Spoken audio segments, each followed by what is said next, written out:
तिमोदी के पास में एक छोटी सी नाव थी और बाकी के सबके पास में बड़ी बड़ी नाव है।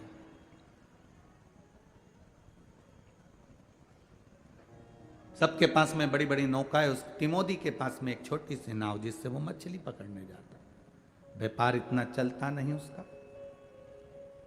पर उसकी नाव चलाने का जो तरीका है, उसकी नाव चलाने का जो ढंग है, उससे जितने भी नाव वाले थे वो सारे नाव वाले उससे ईर्ष्या करते थे कि इसकी नाव का तरीका बड़ा विचित्र है, थोड़ी देर में यहां रहता और थोड़ी देर में वहां पहुंच जाता। भले ये मछली सही से नहीं पकड़ पाता, पर इसका नाव चलाने का तरीका बड़ा विचित्र।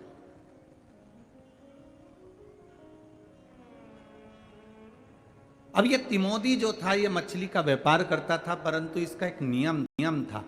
जितनी देर ये मछली पकड़ने के लिए जाता था, मछली पकड़ने में जितना समय लगता था, अगर 1 घंटा मछली पकड़ने में लगता था तो 1 घंटा ये समुद्र के किनारे बालू रेत का शिवलिंग बनाकर मंत्र का जाप करा करता था, नमः शिवाय, ओम नमः शिवाय।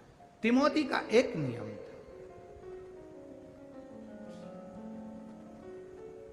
अगर मछली पकड़ने के लिए 9 बजे इसको मछली पकड़ने जाना है तो ये 7:30 बजे घर से निकल जाता, 8 बजे समुद्र के किनारे पहुंच जाता, बालू रेत का शिवलिंग बनाता और शिवलिंग बनाकर उसकी आराधना करता।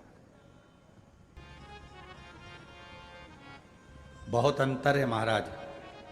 ये पहले की जो बुजुर्ग माताएं हैं ना, यहाँ जितनी बैठी हैं पहले की माताएं, जब ये समुद्र घूमने जाती थी, जगन्नाथपुरी गई, द्वारका जी गई, रामेश्वरम गई, जब ये समुद्र घूमने जाती थी तो समुद्र के किनारे पर रेत में शिवलिंग बनाती थी। ये बुजुर्ग माताएं वहां बैठकर शिवलिंग बनाती थी, ऐसी डिजाइन बनाती थी शंकर जी जैसी, और पानी की लहर आती थी और वो शिवलिंग को बहाकर ले जाती थी।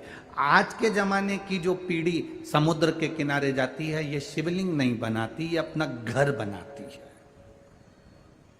और कहती है देखो मैंने कितना सुंदर घर बनाया।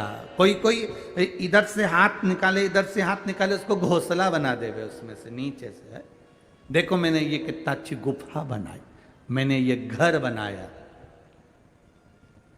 पानी की लहर आती है, वो घर को बहा कर ले जाती है।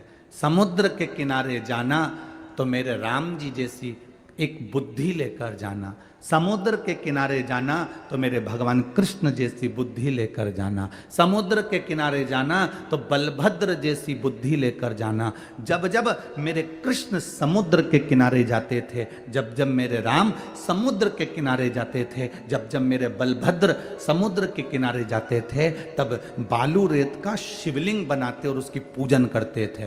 कारण बालू रेत में जो बारीक बारीक कण होते हैं, बिल्कुल बारीक बारीक कण होते हैं, और उसका जब शिवलिंग बनकर हम पूजन करते हैं तो सहस्त्र शिवलिंग के फल हमारे खाते में चले जाते हैं, सहस्त्र शिवलिंग का फल हमारे खाते में आ जाता है।